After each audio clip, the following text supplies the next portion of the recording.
we are going to be working with 7.1, identifying quadratic functions and the parts of the quadratic function. So for it to be a quadratic function, usually we've been working with ax squared plus bx plus c. For it to be a function, it's just the y equals ax squared plus bx plus c. All right? For it to be a quadratic function, the highest degree must be 2, written in standard form. And in order for us to work with it, we must isolate the y first if it's not already isolated. So let's identify it just by looking at it. If I look at number 1, it's y equals 3x plus 2. That means the highest degree is 1. It's not quadratic. But if we look at it, we should recognize that it is linear. So it's not quadratic, but it is linear. When we look at number 2, the highest degree is, so we see y equals 3x squared plus 2. When I look at the function, the highest degree again is 2. So that tells me that this is a quadratic function. You may not have a b. There's no b term. So you have an ax squared and a c. The b term is evidently 0. That's why there's no x. But as long as that highest degree is 2, it is quadratic. So number 3, you go ahead and check number 3, 4, and 5 and tell me if you think it's quadratic or not. Press pause. All right, now that you've tried, number 3, the highest degree is 2, so it's quadratic. Number 3, the highest degree is 3. That tells me it's not quadratic. And in fact, if the highest degree is 3, it's going to actually be cubic. Yes. So it's not quadratic. I could tell what it is. It's cubic because we learned how to name them in the first or in chapter 6. All right, so number 5, when I look, the highest degree, y equals negative 2x squared plus 3x plus 1 is 2. So this is a quadratic function. And in fact, it's a quadratic trinomial. This is a quadratic monomial. And this is a quadratic binomial. All right, so if you just look at the equation, you can tell if it's quadratic or not if the highest degree is 2. Now let's talk about identifying quadratic functions by a table. If you remember linear functions, we would test it. And if the first difference was the same, it was linear. In exponential function, if it was being multiplied, then it was exponential. Well, if it's quadratic, your second difference is going to be the same. So let's check your x. From 0 to 1 is 1, 1 to 2 is 1, 2 to 3 is 1, and 3 to 4 is 1. So my x is constant, and my x does not repeat. I know it's a function. So now I check the y. From 0 to 1, it's 1. From 1 to 4, it's plus 3. From 4 to 9, it's plus 5. And from 9 to 16, that's plus 7. So the first one is not the same. I know it's not quadratic, or I'm sorry, I know it's not linear. That's the first change. So let me try the second change. From 1 to 3, that's 2. From 2 to 5, 3 to 5, that's 2. And from 5 to 7, that's a 2. So the second difference is the same. It is quadratic. And I can tell from the table it's quadratic. Let's look at number 3. So I always check your x's first. It makes you know if it's a function or not. So from 9 to 10, 1, 10 to 11, 1, 11 to 12, 1, 13, 12 to 13, 1, and none of the x's repeat, I know it's a function. So now let me check the y's. From 11 to 13, that's plus 2. From 13 to 15, it's plus 2. Oh, from 15 to 17, it's plus 2. And from 17 to 19, it's plus 2. The first change is the same. So is it quadratic? No, this is not quadratic. And remember when I tell you now that we are doing the quadratic function, all the functions are compared? Well, I know it's not quadratic. What could it be? The first difference is the same, so I know that it's actually linear, not quadratic. Go ahead and try out number 2 and number 4.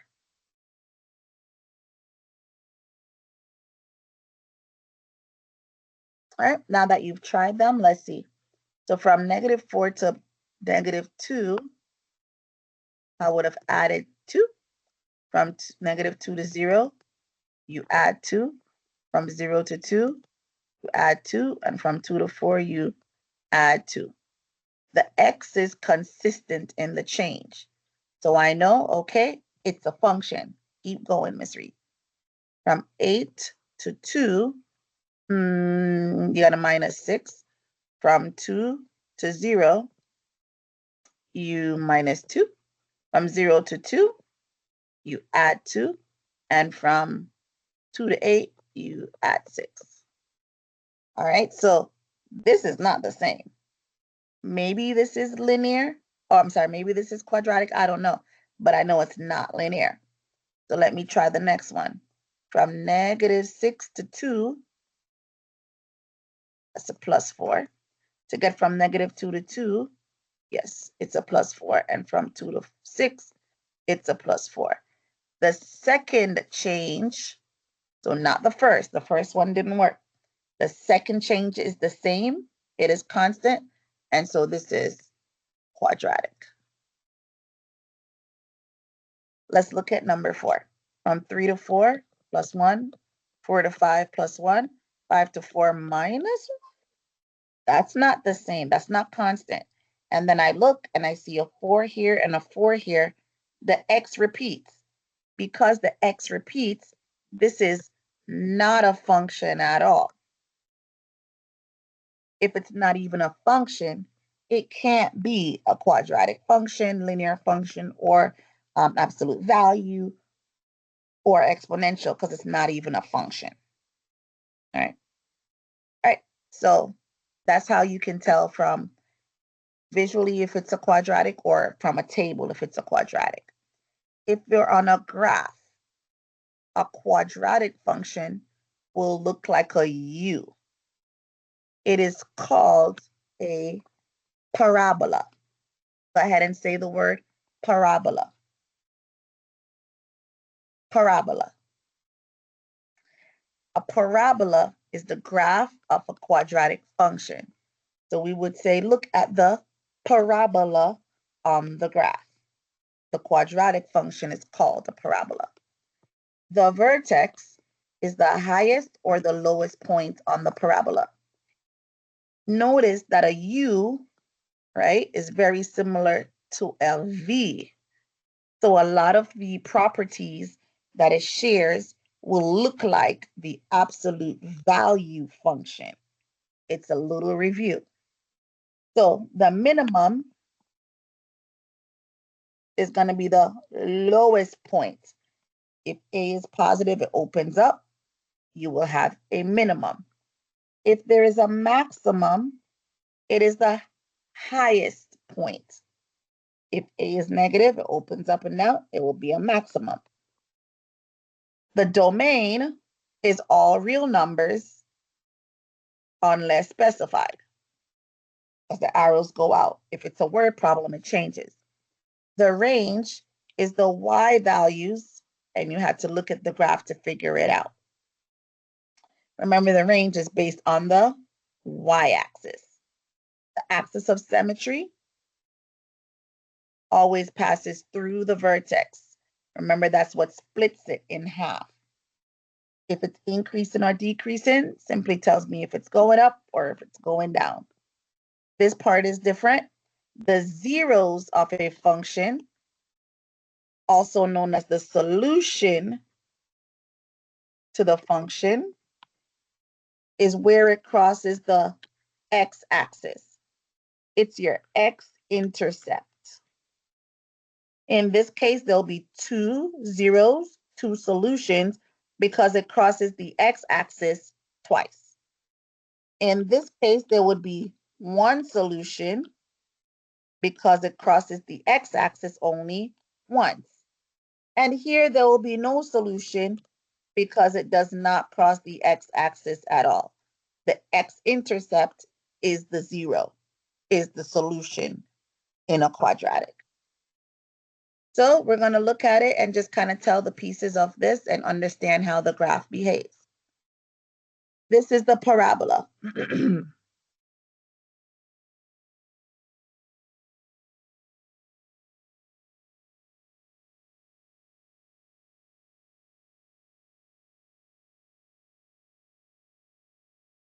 The vertex is that point where we change direction. The vertex is located here at 3, 1. Like I said, hopefully this is review from the absolute value function.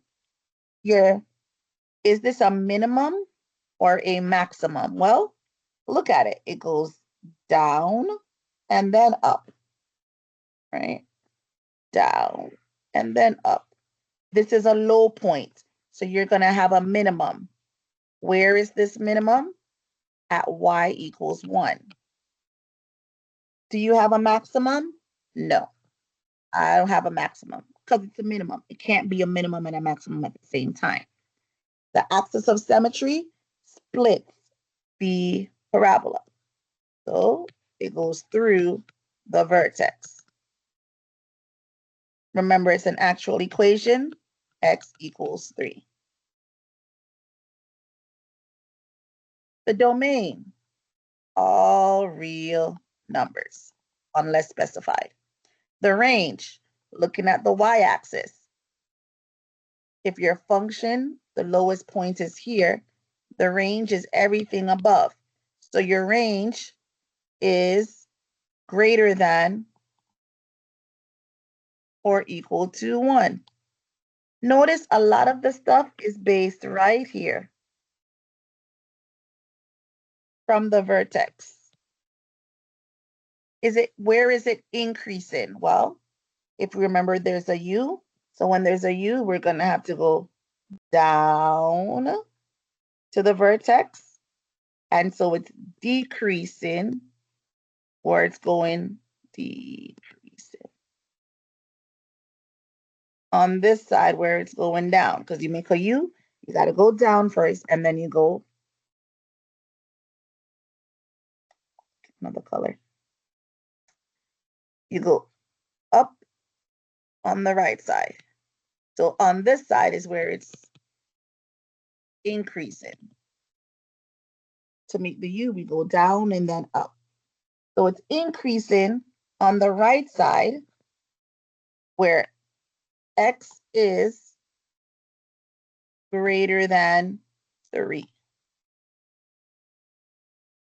And it's decreasing on the left side where x is less than 3.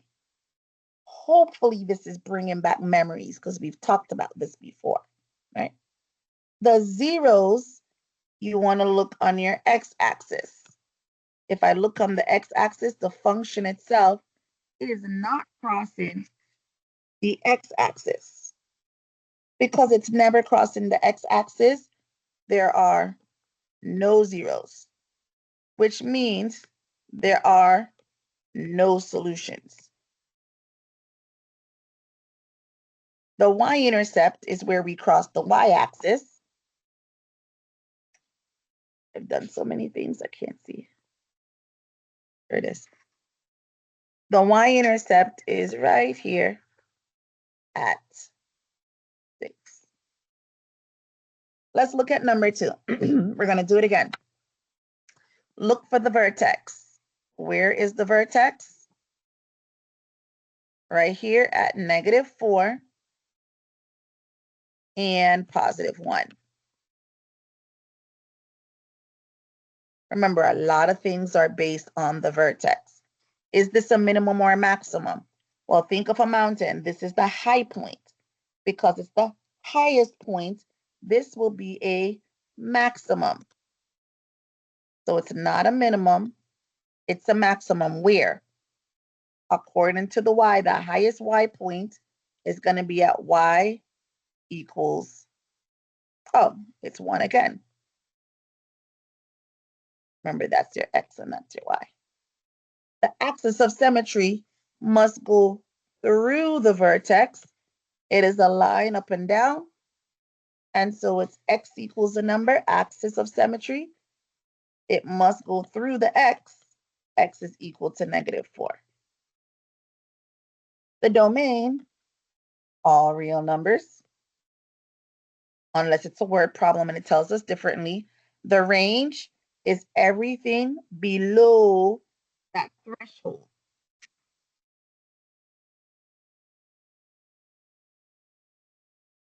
So it's y is less than 1. Where is this increasing or decreasing? Well, this is different because the u is upside down. So it's going to be increasing here because you got to go up. And then you change direction from the u, and then you're going to go down. So it's increasing on the red side, coming to the vertex, and then it begins to decrease. You go up, vertex, and then you go down when you're drawing that u, that parabola.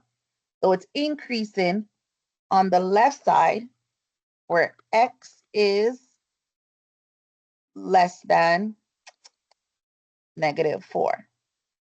And it's decreasing on the right side when the x is going up where x is greater than -4. Now this one has some zeros.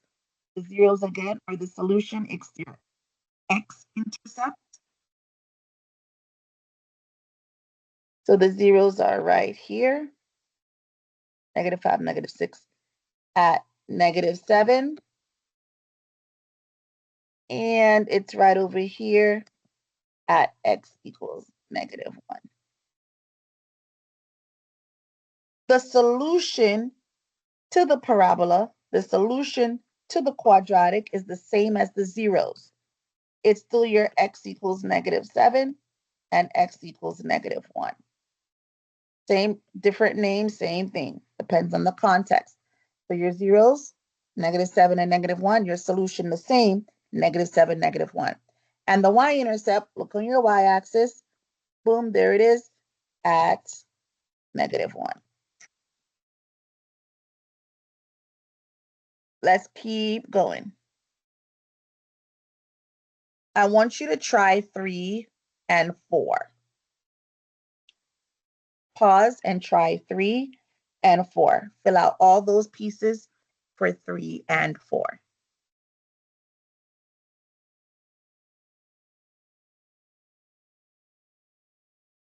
All right, now that you are back, you should have had the vertexes right here at 2, -4, which means your minimum, your lowest point, is going to be here at y equals to -4. There is no maximum because this u opens upwards, so there is no maximum. The axis of symmetry is x equals 2. The domain is all real numbers. The range is y is greater than or equal to -4.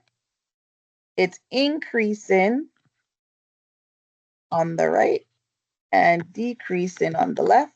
So it's increasing where x is greater than 2, and it's going to be decreasing on the left where x is less than 2. The zeros are here at 5 and -2. Oh, that's a 6, sorry. The zeros are here at 6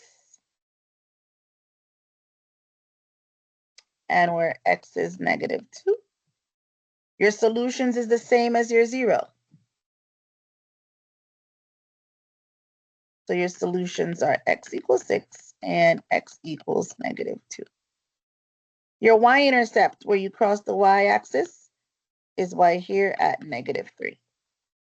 For the next one, your vertex would have been at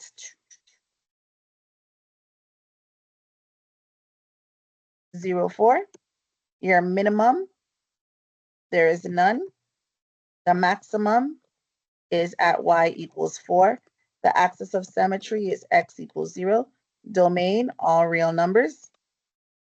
The range is y is less than or equal to 4. It is increasing on the left and then decreasing on the right. So it is increasing where x is less than 0, and it's decreasing where x is greater than 0.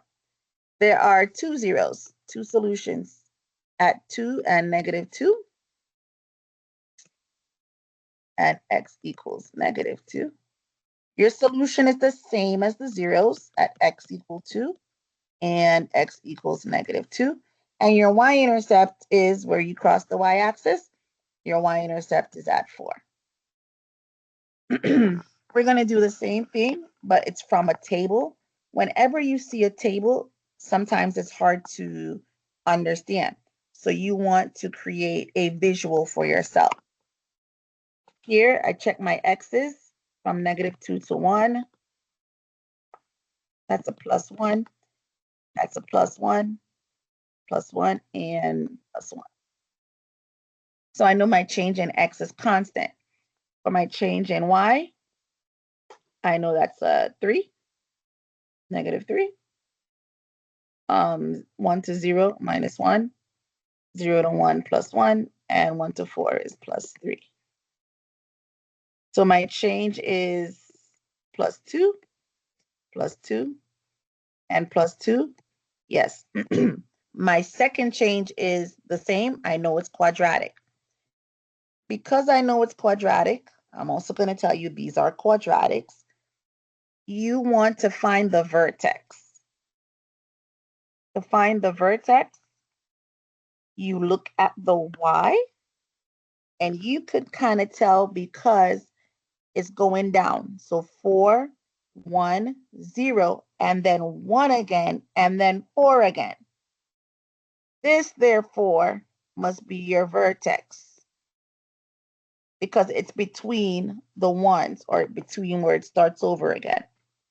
If you draw a graph, rough sketch, you know you're at 4, and then you're at 1, and then you're at 0, and then you're going back up to 1, and you're going back up to 4.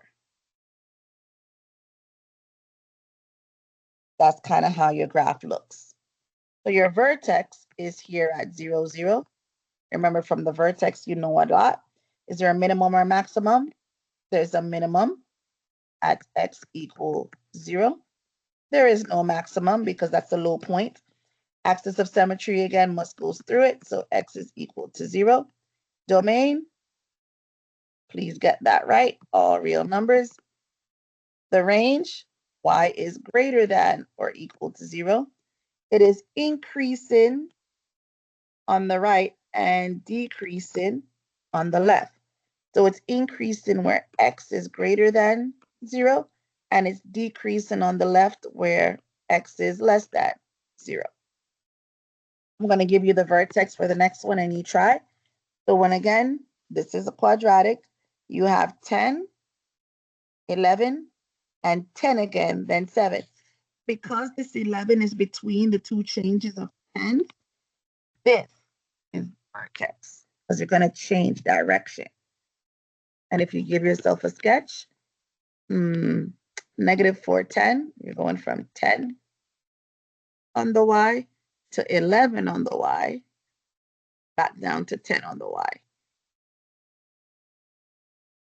and 7 on the y. You know it looks like that-ish. And the vertex is at -3 and 11. So now let's go ahead and find the minimum, max, pause, and fill out the rest.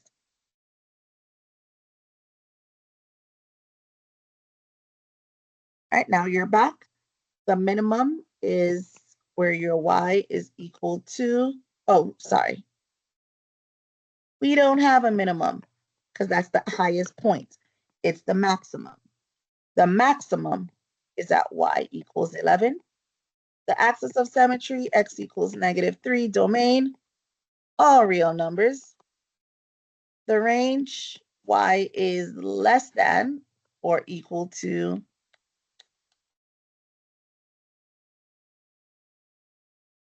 11. That's your y value.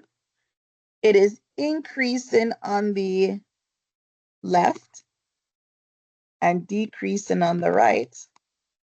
So it's increasing where x is less than -3 and decreasing where x is greater than -3. All right, two more little pieces. So we know how to find the axis of symmetry and the vertex when we have a graph and when we have a table. Sometimes they don't give that to us. And all we have is the equation. If all you have is the equation, you can find the axis of symmetry by using the formula or using this equation. X is equal to -b/2a. Remember, the quadratic is in the form y equals ax squared plus bx plus c. We're going to find a, b, and c and then substitute. So if I look at this, I want us to write our a, our a is the number in front of x squared. So a is 2. Our b term is +4, and the c term is 5. Now that you know your terms, let's go ahead and solve. So the axis of symmetry, x is equal to -b/2a. So x is equal to -4/2 times 2. X is equal to 4/4. So x is equal to, -4/4, -1.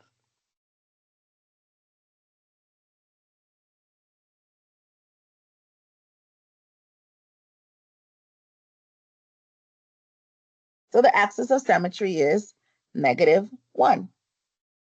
Let's do that again. That's equal to y. We have our a term, identify it. Our a is 1. Our b is the number in front of the x, it's 3.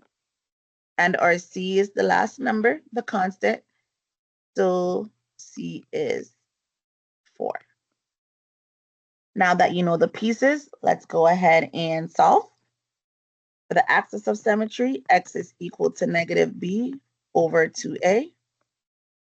So x is equal to -3/2 times 1. X is equal to -3/2. So x is equal to -1.5. That is the axis of symmetry. All right. In order to find the vertex from the equation, not on the graph, not from the table, you are going to first find the x from the axis of symmetry, and then substitute that x to find the y. Then you get the ordered pair. Because remember, a vertex consists of an x and a y. So if y is equal to -x² minus 2x, then your a is equal to -1, your b is equal to -2, and your c is actually equal to 0 because there's nothing there. Go ahead and find the axis of symmetry.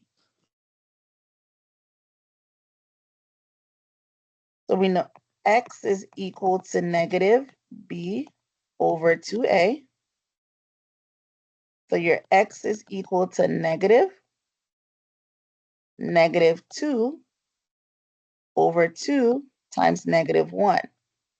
Be careful of all those negative signs when you have them. So x is equal to negative 2 over negative 2. So x is equal to negative positive 1. So x is negative 1. Now that you know that x is negative 1, the axis of symmetry gives you the x value. You're going to find the y by substituting it. So y is equal to negative x squared minus 2x. Well, x is negative 1, so y is equal to negative 1 squared minus 2 times negative 1.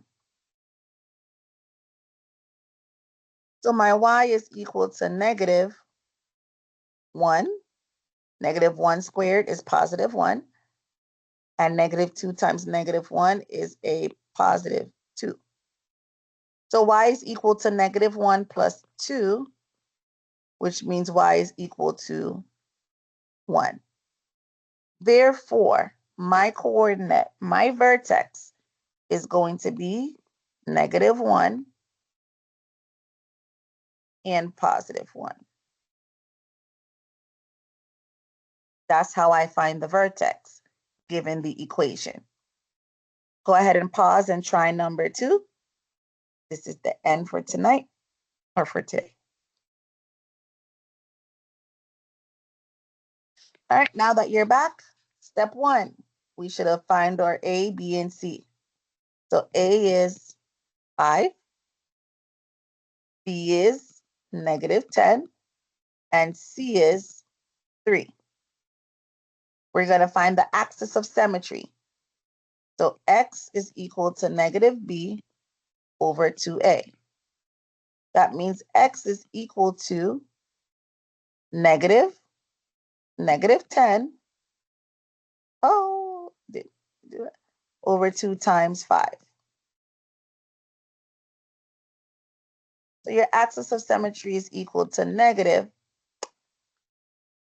10 over 10. So x is equal to positive 1. Then you would substitute it to find y. So 5x squared minus 10x plus 3 is equal to y.